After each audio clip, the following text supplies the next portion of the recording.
But yeah, it's a crazy time in the country. There's so much shit to get angry about, Trump and climate change. And sometimes you'll like read articles that make you so furious.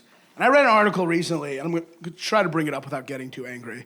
But the article was a true story by Karen Ballard of the Washington Post. A true story about an octopus named Inky that crawled out of a tank in a New Zealand aquarium, went through the window, and back into the ocean. True story.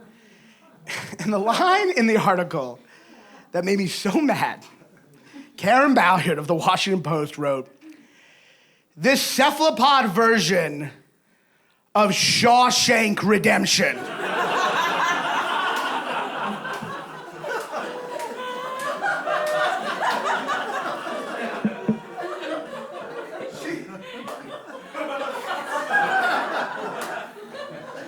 She compared it to Shawshank Redemption, even though it is the exact fucking ending of Finding Nemo.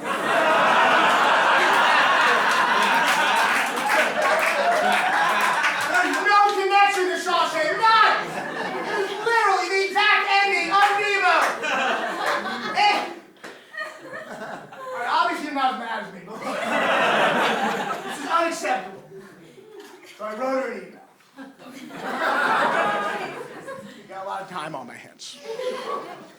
And this is the email I wrote Karen Ballard. Dear Karen, never in my life have I been more outraged by a missed opportunity to reference Finding Nemo.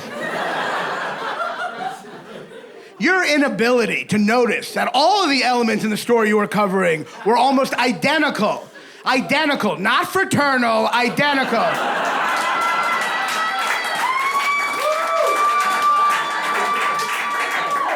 How could you make such a glaring error? The only excuse I can even come up with is that you happen to suffer from the same form of dementia Dory suffers from. In conclusion, aquariums are nothing like prisons. For example, fish don't walk out when you're performing stand-up at a goddamn aquarium.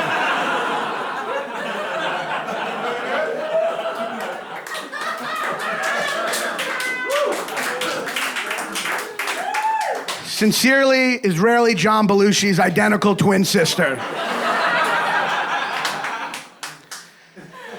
She didn't write back. But 2 months later, she came out with another article that I couldn't help but perceive as a very secret and coy fuck you to me.